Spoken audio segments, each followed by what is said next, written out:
Hello to all Star Wars fans. Today I would like to take a closer look at one of the most interesting and at the same time most mysterious character. I'm talking about an Imperial Inquisitor named Marrok. He was the first adversary who fought Ahsoka in the series. He wears the very recognizable armor of the Inquisitor. Who is he? More precisely, who is really hiding under the dark mask? There are several moments that are worth paying attention to, and today I will sort everything out in order. Make yourself comfortable, let's go! If you love Star Wars, then be sure to subscribe to the channel. For you, this is one click of the mouse, but for me, it is a huge motivation and support to please you with new videos more often. Thank you in advance. It would seem that everything is plain simple. A former Imperial Inquisitor who still works for the Empire and its new ruler, Grand Admiral Thrawn, who calls himself the heir to the Empire.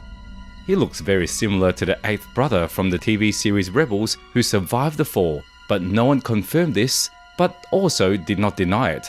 However, during the entire PR campaign of the series, the creator focused on his name, Marrok, and completely ignored all questions about the similarity with the eighth brother.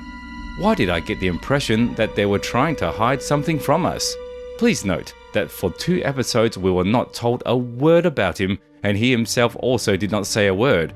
Baylan and Shin were given a lot of screen time. We were told who they were, what are their motives, and even made the viewer at some point empathize with them.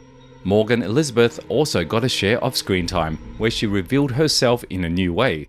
We even found out that she turns out to be the Night Sister. And as for Marrok, they didn't tell us anything at all. Who is he? Where is he from? Why does he cooperate with the Dark Jedi? Even in that scene on the ruins of the temple, when he first appeared on the screen, it was somehow nondescript. Marrok just walked silently behind Baylan, a little hidden by the fog. Just think about it. We have a full-fledged Inquisitor in the series, a Force user wielding a lightsaber staff, but the creators seem to be deliberately forcing us to ask more questions about his personality. In the second episode, Marrok clashed in a duel with Ahsoka. And please note, there was no winner in this duel. Yes, there was no winner, no one had the advantage. As they say, it was a fair fight, and this is also strange in its own way.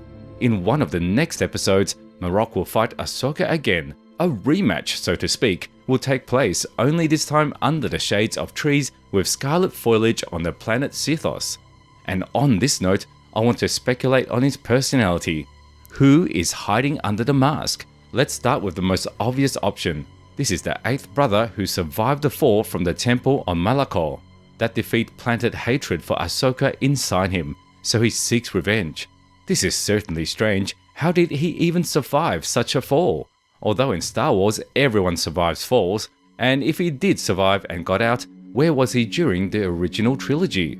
Option 2, and the most uninteresting one, but at the same time the most logical. He is just a no-name Inquisitor. I give 99% of probability to that. Well, a simple no-name, a character for the sake of a character who will simply die in a mediocre way already in the next episode. This is usually what happens. The third option, already more intriguing, he is someone from the past, perhaps one of the surviving Jedi, similar to Ahsoka.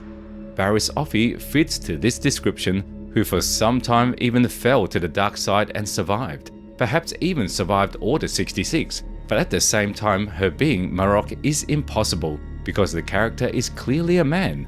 If the creators wanted to hide Barriss under a mask, they would have made the Inquisitor a woman. The fourth option, the interest of which is several heads higher, is the survivor of Kanan Jarrus. As we remember, Kanan was engulfed in flames, but his death was not stated and documented by an independent doctor. And in Star Wars, it is so necessary, otherwise death is not death at all. We have already seen hundreds of times how the dead heroes calmly return to the screen, but nobody, no evidence. Kanan could have survived, but his memory was blown away by the explosion. The Imperials seized him and brought him to the Emperor, and he decided to turn him into a new Inquisitor. And since Kanan's body should have been covered with multiple burns, he was dressed in this dark suit. Moreover, at the last moment before the alleged death, Kanan regained his sight. The creators of the Rebels directly focused our attention on this, so Marrok does not stumble out of the blue.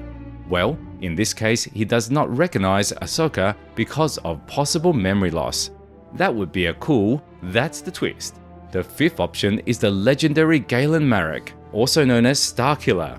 Actor Sam Witwer, who gave the voice and appearance to the character, said on his Twitch channel that Dave Filoni was serious about adding a Starkiller to the series, but this brilliant idea remained just an idea. So I dedicated a whole video to this recently. Why does Witwer openly talk about it at all? Even if this idea was abandoned, he has no right to disclose such details for 5 years. So the conclusion is that Filoni specifically asked Witwer to throw in this information in order to accidentally warm up the interest of the audience. Moreover, pay attention to the similarity in the names of the characters, Galen Marrok and Marrok. The name of the second is consonant with the surname of the first. It would be amazing if Starkiller still appeared in Ahsoka. This is my biggest dream. And the last option is that Marrok may turn out to be the first Force-sensitive clone, a successful experiment of the Imperials in creating a clone of a Force user. Gideon tried, but his experiment was scrapped and dumped.